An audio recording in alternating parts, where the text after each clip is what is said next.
Hola amigos, bienvenidos al video de hoy. En el video de hoy he decidido hablarles acerca de un tema bastante interesante. Vamos a hablar acerca del Perú durante los años 1945 a 1990. Es una época bastante interesante de la historia peruana. La historia peruana a lo largo de los años, en estos 200 años de historia republicana, ha tenido épocas de inestabilidad y bastante anarquía. A lo largo de los años hemos visto diferentes tipos de acontecimientos que han causado inestabilidad dentro de la política peruana, ya sea golpes de Estado o dictaduras cívico-militares. Aquí tenemos, por ejemplo, que durante 1945 se va a dar en el plano internacional la llamada Guerra Fría, que comienza luego del triunfo de los aliados en la Segunda Guerra Mundial.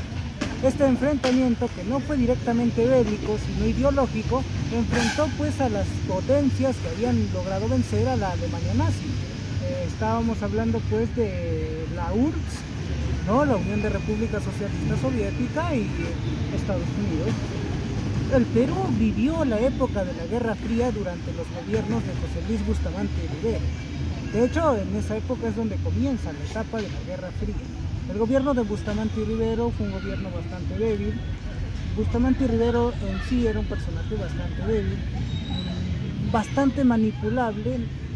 Mostró debilidad a lo largo de todo su gobierno. Él logra llegar al poder gracias al apoyo del Fredena, que fue una alianza de partidos políticos que en su mayoría estaba compuesto por militantes apristas. Fredena en su mayoría estaba integrado por apristas y ellos son los que impulsan la candidatura de José Luis Bustamante Rivero.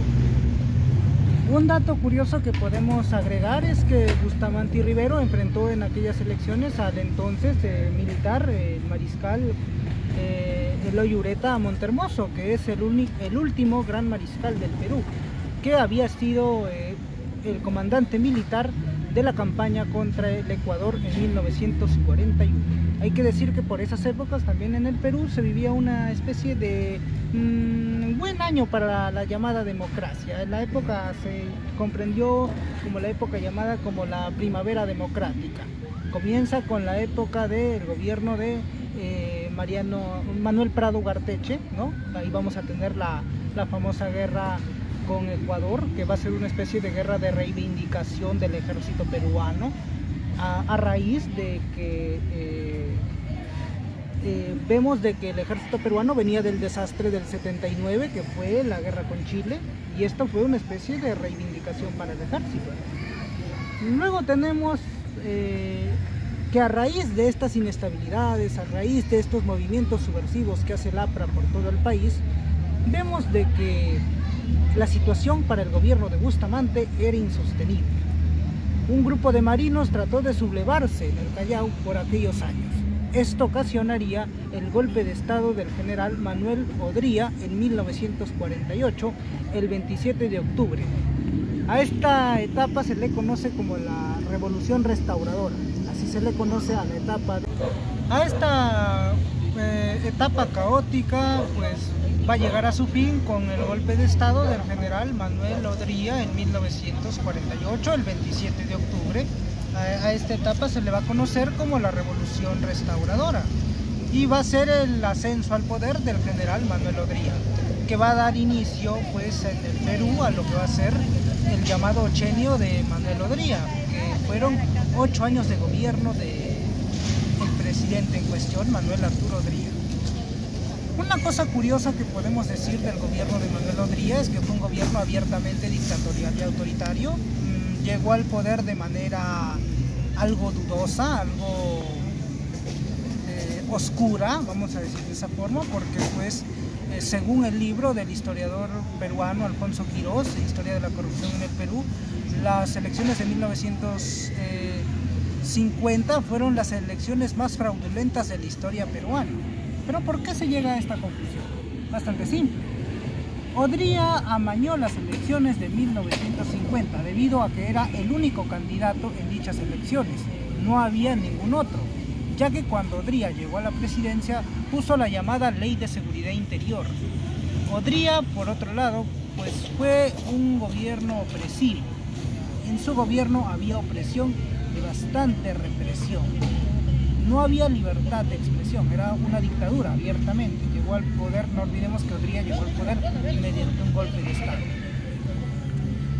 Por todo esto, pues las elecciones de 1950 fueron fraudulentas. Odría prácticamente amañó esas elecciones. Hay una curiosa anécdota de que Odría, pues por ejemplo, hace la famosa bajada al llano, ¿no? Esta jugada política que hoy en día ya no se podría hacer, ¿no? Esta jugadita política, ¿no?, de viveza que tiene Odría de renunciar a la presidencia poco antes de las elecciones. Debido a que cuando se van a dar las elecciones, Odría ya estaba en la presidencia como jefe de una junta militar y por ello no podía postular a las elecciones. Sin embargo, Odría, utilizando pues su viveza, encontró un vacío legal en la constitución de aquellos años. Faltando pocos meses para las elecciones, renunció y puso en el cargo a su segundo al mando. Esta jugada de Odría se conoce como la bajada al llano. Por si se lo estaban preguntando, eso hoy en día ya no se puede hacer, porque la Constitución es más clara el día de hoy. Bueno, en los años 50 en el Perú van a ser años de muchos cambios en la política peruana. Se va a dar el ochenio de Odría, un gobierno donde hubieron muchas obras, ¿no? El gobierno de Odría tenía este famoso dicho de hechos y no palabras. Durante su gobierno se van a hacer obras públicas bastante interesantes, como la construcción del Estadio Nacional. Se va a mandar a colocar luces en zonas rurales, se van a construir carreteras y también, por supuesto, vamos a tener la creación de los hospitales, como el Hospital del Empleado, el Hospital Rebagliati y otras obras interesantes. La explotación de la mina de plata de Toquepala, y esto debido a la misión Klein. Debido a que debemos recordar que en los años 50 estábamos en plena Guerra Fría y que por aquellos años se estaba librando la Guerra de Corea. Y esta guerra de alguna manera le vino bien al Perú, ya que Estados Unidos estaba buscando materias primas para poder abastecerse en la guerra. Entonces esta guerra pues de alguna manera le vino bien al Perú. Durante esta época también va a comenzar la migración. Pero esto se va a dar más en los años 60. Bueno, en fin, a finales de los 50 ya se comenzaba a dar estas migraciones del campo a la ciudad, ¿no? La llamada cholificación, que muchos llaman así a esta etapa donde los gente de las provincias del interior emigran hacia la ciudad de Lima y comienzan a vivir en las pequeñas quintas y barrios pequeños, ¿no? Esa es la etapa conocida como la cholificación. Y ya esto se va a acrecentar más en la década del 60 y en la década del 70, ¿no? De haber crecido, ¿no?, en esa época de los años 50 y 60, hubieras tenido la oportunidad de ver las grandes olas migratorias que vinieron desde las provincias del interior. En los años 60 se daría la famosa época de la convivencia, ¿no?, entre Manuel Prado Ugarteche y Víctor Raúl Haya de la Torre, una alianza que pues marcaría el final del APRA tal y como lo conocemos, ¿no? Una división entre los apristas más confesos por la famosa alianza que se hizo durante el famoso Pacto de la Convivencia. El gobierno de Odría llegó a su fin en 1956. Odría había pues cometido muchos delitos durante su dictadura, ¿no? A tal punto de que está este personaje bastante desconocido de la historia peruana, ¿no? Alejandro Esparta Zañartu, que era una especie de Vladimiro Montesinos odriista. La misión de este señor era pues censurar a la prensa, calmar disturbios y evitar levantamientos.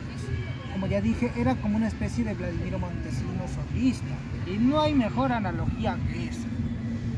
Odría pues al final no fue investigado por los crímenes que se habían cometido durante su dictadura, por un famoso pacto que hizo con el siguiente presidente, que en ese tiempo era candidato, Manuel Prado Ugarteche. A este pacto se le conoce como el Pacto de Monterrico, y con ese pacto Odría ganó su impunidad y se fue completamente limpio hasta su muerte. La década del 60 traería en el Perú varios cambios. Se daría la Revolución Cubana, una revolución que pues chocó y caló muy fuerte en la juventud latinoamericana de aquellos años. los cubanos barbones tomarían el poder en Cuba, derrocando a la dictadura de Fulgencio Batista, el Che Guevara, Fidel Castro, o Juan Almeida Bosque o Camilo Cienfuegos. Toda esta moda cubana traería en el Perú consecuencias fatales, que se verían reflejados en el gobierno de Manuel Prado Ugarteche y en parte del primer gobierno de Fernando Belaúnde Terry. Durante esos años, durante los inicios de 1961 y 1962, vamos a tener una breve junta militar que va a durar un año entre 1962 y 1963. Como ya dije, los 60 se caracterizó por ser una época de olas migratorias de las provincias del interior a la capital. La famosa cholificación que se va a acrecentar más todavía en las décadas del 70 y 80. Esas fueron las olas migratorias más interesantes. En el aspecto político tenemos de que Prado Ugarteche pues ya comenzaría a preparar todo para lo que estaban reclamando el campesinado de aquella época, la famosa reforma agraria, la repartición de tierras a los campesinos. Sin embargo, este proyecto se tuvo que aplazar por muchos años, así que para las elecciones de 1962, el candidato que promueva la reforma agraria va a ser el candidato que logre llevarse las elecciones. Así de simple.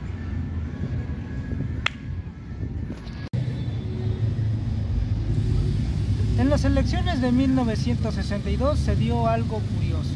Va a terminar mal esas elecciones, debido a que hay un triple empate entre los candidatos Fernando Belaúnde Terry, Víctor Raúl Haya de la Torre y Manuel Odría. Al parecer, todo ya estaba listo para esas elecciones. Sin embargo, hubo algo que cambió todo para que inicie otra etapa dictatorial en la historia peruana. En aquellas elecciones se descubrió una alianza, un pacto bajo la mesa entre el APRA y la Unión Nacional Odrista. Esto era algo muy curioso y hasta algo terrible para militantes apristas confesos, ya que prácticamente Odría durante su gobierno se había dedicado, sin exagerar, a cazar a los apristas. Había sido rival acérrimo del APRA y en estas elecciones pues terminaron aliándose para poder llegar a la presidencia. Algo muy curioso. Debido a este pacto secreto, a este pacto bajo la mesa, pues el ejército tomó cartas en el asunto y decidió darle un golpe de estado a Manuel Prado Ugarteche en 1962. Esta junta de gobierno va a durar un año, de 1962 a 1963. Y en esta junta de gobierno van a haber dos presidentes, dos mandatarios. El primero, Ricardo Pérez Godoy, y el segundo, Nicolás Lindey López. Luego se darían otras elecciones donde esta vez sí resultaría ganador Fernando Belaúnde Terry. Se supondría que en el gobierno de Fernando Belaúnde Terry se debía dar la reforma agraria. Sin embargo, no se dio la reforma agraria como tal. El gobierno de Belaúnde fue un gobierno muy débil, demasiado flexible. La alianza APRA-1, Unión Nacional Odrista y APRA, se dedicó a hacerle la vida imposible al gobierno de Belaúnde. El gobierno de Belaúnde había propuesto la reforma agraria y, por supuesto, solucionar el problema de la IPC, International Petroleum Company, además de poder poner fin al famoso, pues este problema de la famosa IPC, ¿no? Sin embargo, debido a la debilidad del gobierno no se pudo llegar a nada y la promesa de la reforma agraria pues quedó como una promesa de campaña nada más, ¿no? El gobierno de Belaúnde acaba mal con el golpe de estado del general Juan Velasco Alvarado en 1968. Por cierto, en esa época, durante ya el primer gobierno de Belaúnde, vamos a tener la aparición de las guerrillas del ELN y el MIR, el Movimiento Izquierda Revolucionario, que fue creado, este MIR fue creado por ex militantes apristas, entre ellos uno de los más famosos, Luis de la Puente Uceda.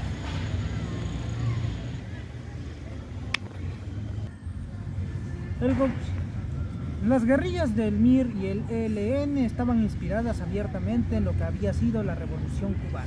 Sin embargo, estas guerrillas no tuvieron éxito entre la población campesina de la época. Los campesinos no se sentían identificados con estas ideas revolucionarias, pues no sabían nada de castrismo ni de comunismo. Estaban muy alejados del mundo en esa época. Prácticamente el campesinado peruano no sabía nada de la revolución ni de temas relacionados con Fidel Castro o el Che Guevara. El campesinado peruano estaba alejado completamente del mundo. estaba completamente aislado y por ello no le interesaba nada de revolución ni guerra popular. Eso de alguna manera fue una especie de bendición para evitar una sangrienta rebelión comunista en el Perú.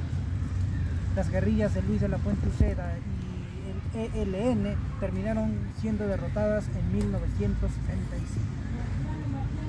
Estas serían unas guerrillas que vivirían previas a lo que sería la aparición de Sendero Luminoso y el MRTA en la década del 80. Por cierto, en esa época se daría también un acontecimiento muy importante que marcaría el destino del Perú: la división del comunismo internacional entre los moscovitas y los pequineses.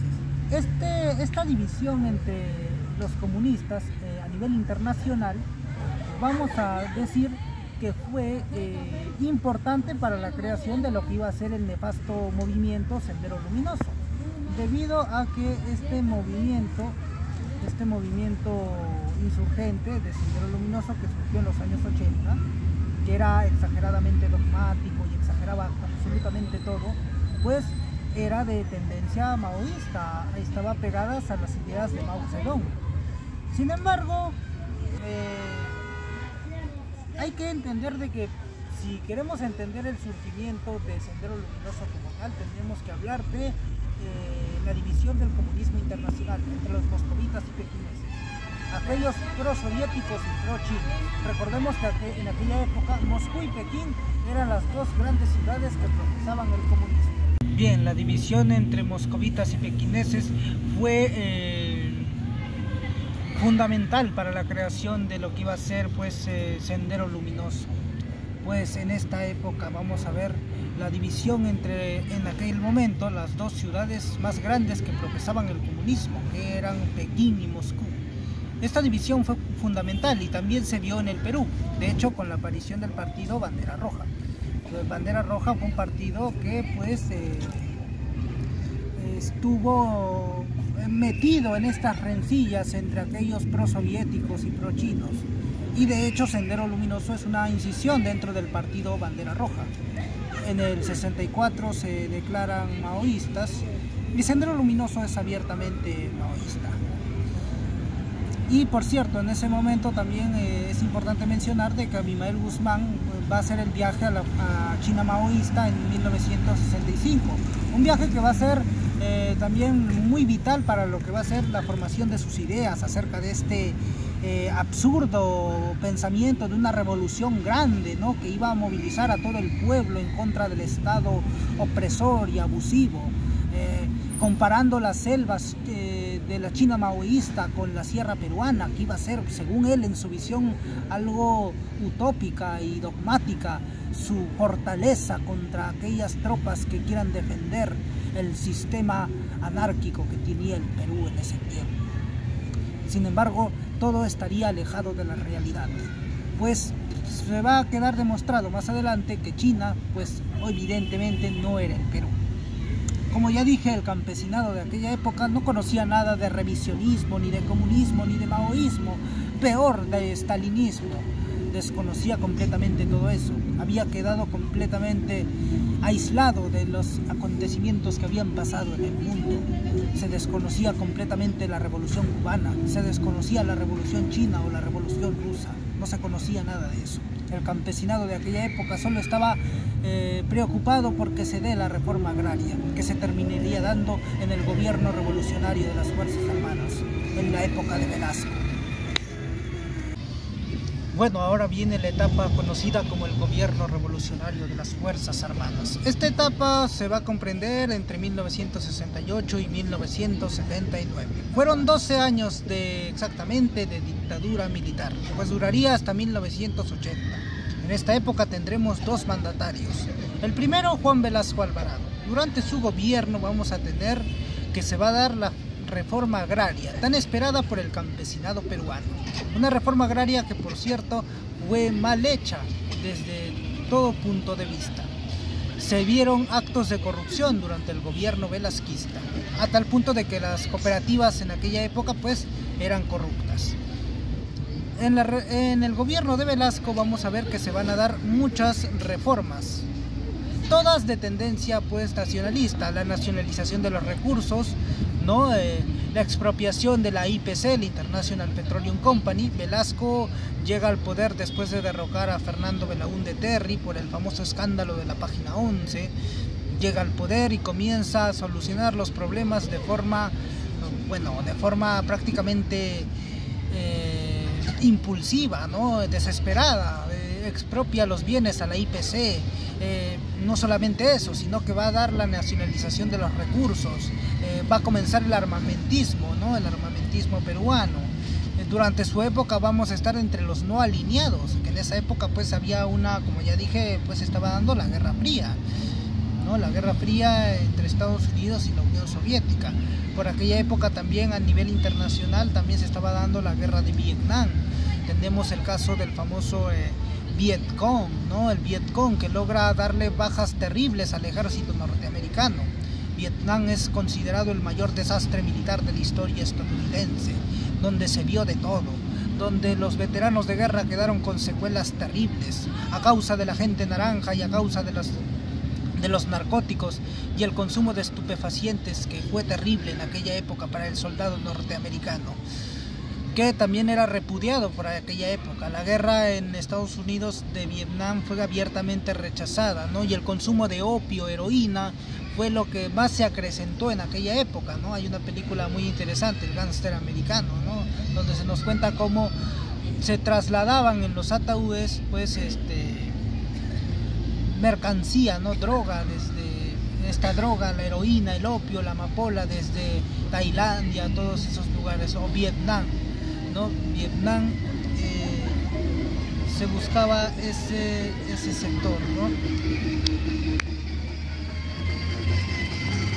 Ahora debemos hablar acerca de, pues, en esa época, como ya dije, también a nivel internacional se estaba dando la guerra de Vietnam, el consumo de estupefacientes y narcóticos, que causó grandes estragos en el ejército norteamericano. Tenemos casos de adicción a los narcóticos, ¿no? El opio, la amapola y pues esta famosa droga, la heroína, en la década de los 60 se acrecentó mucho en Estados Unidos. Y a nivel del Perú, como ya dije, pues en el gobierno de Velasco se van a dar reformas muy drásticas para la época. Aunque cabe destacar de que en el gobierno de Velasco no fue el único que dio reforma agraria, pues a nivel latinoamericano y a nivel sudamericano se dieron reformas agrarias. Por ejemplo, en Ecuador, el presidente de aquel momento, que también era militar, Rodríguez Lara, también dio una reforma agraria, al igual que en Chile con Salvador Allende. Así que Velasco no fue el único gobierno que había dado reforma agraria en aquel momento. El contexto de la época pues solicitaba de que se diera la reforma agraria que estaba reclamando tanto el campesinado. Ahora, si se hizo mal o se hizo bien es un tema para debatir bastante. Pues se suele decir de que Velasco arruinó al Perú completamente en aquel momento. Por todo lo que hizo, pues, y en cierto punto se dice que lo hizo mal, ¿no? Como la reforma agraria, que fue una reforma bastante drástica, ¿no? Donde pues prácticamente hubo mucha corrupción, las cooperativas son prueba de ello, pero de todas maneras, por ejemplo, el historiador Antonio Zapata tiene una visión algo no tan negativa de lo que hizo Velasco con la reforma agraria. De hecho, Antonio Zapata nos dice que de no haber sido por esta reforma agraria que dio Velasco, tal vez el campesinado sí hubiera tenido un motivo para rebelarse contra el Estado peruano, al sentirse pues traicionados y al sentirse oprimidos por el Estado peruano al no darse la reforma agraria y la repartición de tierras que tanto se pedía. Y es que este reclamo del campesinado peruano no era de la época de Velasco en sí, sino desde las épocas antiguas, desde la década del 50. De hecho, durante el gobierno de Manuel Prado Ugarteche, por ejemplo, se crea el IRA, ¿no? El Instituto de Reforma Agraria, que era una especie de formador para que los campesinos aprendan a administrar y a poder llevar las cuentas de sus tierras, ¿no? Porque pueden ser expertos en cultivos y todo eso, pero si no tienes nada de experiencia en administración o en recaudación de fondos, pues prácticamente de nada te sirve tener las tierras, ¿no? Y eso fue el gran problema del campesinado peruano. Se le dieron sus tierras, pero muchos no sabían nada de administración ni de economía. Ese fue el gran problema por el cual la reforma fracasó. Pero Antonio Zapata nos dice que de no haber sido por esta reforma agraria, tal vez años después el campesinado sí se hubiera unido a los movimientos subversivos que vinieron, como fueron el caso de Sendero Luminoso y el MRTA. Cuando se da la reforma agraria, ya pues prácticamente el campesinado no tenía ningún motivo para rebelarse contra el Estado peruano. Y de alguna manera hay esta especie de bendición que tiene el Perú, de que el campesinado de aquella época pues no le importaba prácticamente un comino, nada de revolución, ni de revisionismo, ni de comunismo, ni de maoísmo. No sabían nada de esas tonterías que solían decir algunas personas, ¿no? Revisionismo, comunismo, estalinismo y todo eso. Los campesinos de aquella época estaban más interesados en la reforma agraria que en la propia revolución armada, y se vio durante las guerrillas del ELN y las guerrillas del MIR, y también se vio durante la época del Sendero Luminoso. Las décadas del 70 fue una década de mucha crisis en el Perú. El gobierno de Velasco acabaría con el llamado Tacnazo, que fue liderado por el entonces ministro de Guerra del gobierno de Juan Velasco Alvarado, Francisco Morales Bermúdez. Con este gobierno de Francisco Morales Bermúdez acabaría el gobierno revolucionario de las Fuerzas Armadas. El gobierno de Morales Bermúdez fue un gobierno bastante pésimo, un gobierno lleno de paquetazos, inflación e hiperinflación. La crisis económica en el gobierno de Morales Bermúdez fue muy fuerte. Lo que lo caracterizó en su mayoría fueron las huelgas, las protestas sociales y levantamientos que habían en distintas partes del país, principalmente en la capital, pidiendo pues la renuncia de la junta militar. Y bueno, en esa época pues llegamos a la década del 80, donde vamos a tener la peor época de la historia peruana desde la guerra con Chile, ¿no? El terrorismo. Este terrorismo que surge en el Perú en un momento terrible, en un momento en el que el Perú está completamente sumido en crisis económica, venía de una dictadura militar, el gobierno de Belaúnde trata de solucionar la crisis, pero no se da nada. No funciona nada. Luego viene el primer gobierno aprista, liderado por un joven Alan García Pérez, que fue un pésimo gobierno, de los peores gobiernos que ha tenido la historia peruana. Inflación, hiperinflación, largas colas, saqueos, carros bomba, incremento de terrorismo. Durante su primer gobierno de Alan García se agravó el terrorismo en el Perú. Y con todo esto pues vemos que la década del 80 en el Perú fue terrible, fue catastrófica, fue monstruosa. No vemos los carros bomba, los asesinatos masivos, Lucanamarca, Uchurajay.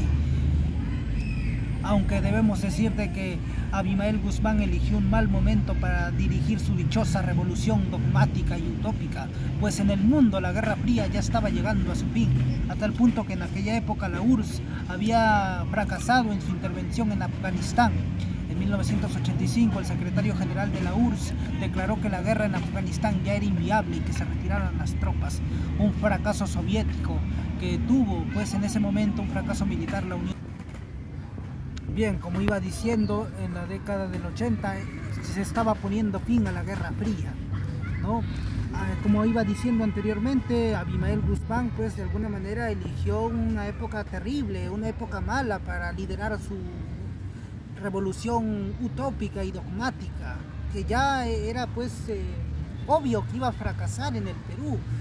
Era un momento ya que en el comunismo internacional estaba prácticamente en decadencia, la Guerra Fría estaba llegando a su fin.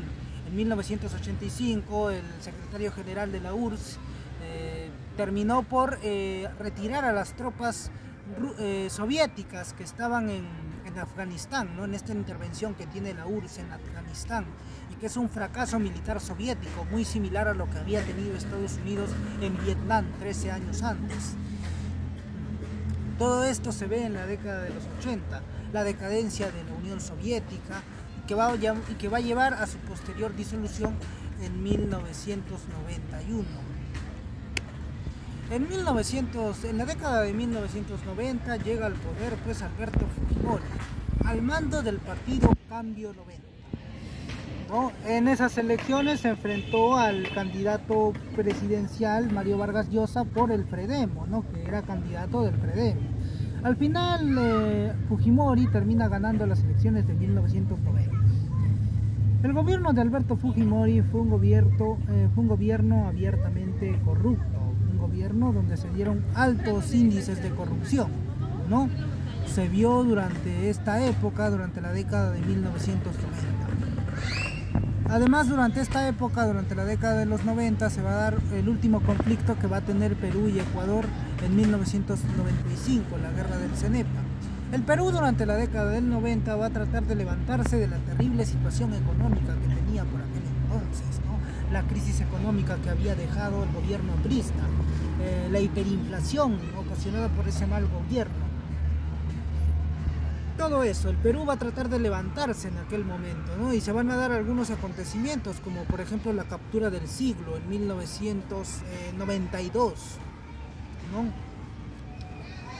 También, por supuesto, se va a dar la guerra con Ecuador en 1995, la segunda elección de Fujimori entre 1995 al 2000, y finalmente la decadencia del gobierno fujimorista en el año 2000 con la llegada de los Vladivideos y la demostración de que el gobierno de Alberto Fujimori había sido un fraude, ¿no?